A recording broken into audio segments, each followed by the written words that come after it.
தங்கம் விலை தொடர்ந்து உயர்ந்து வருகிறது. இதனால் தங்கம் விலை மீண்டும் ஒரு பவுன் ரூ.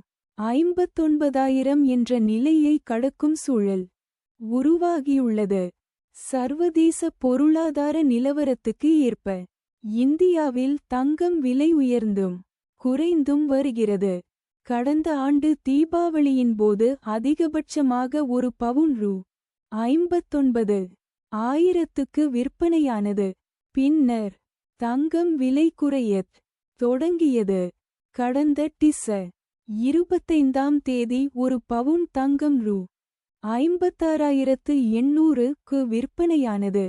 பின்னர் மீண்டும் படிப்படியாக அதிகரித்து வருகிறது.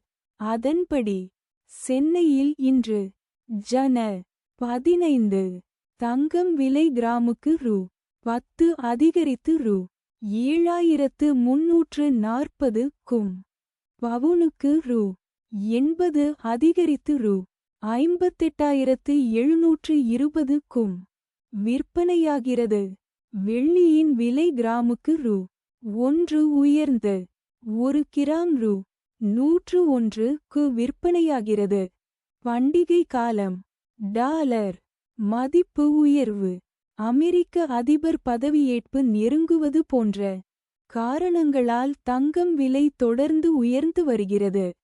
கடைசியாக கடந்த அக்டோபரில் தங்கம் விலை பவுன் ரூ. 59,640க்கு விற்பனையானதே உச்சமாக இருந்த நிலையில் மீண்டும் அதையே நோக்கி தங்கம் விலை பயணிக்கிறது என்று கூறலாம்.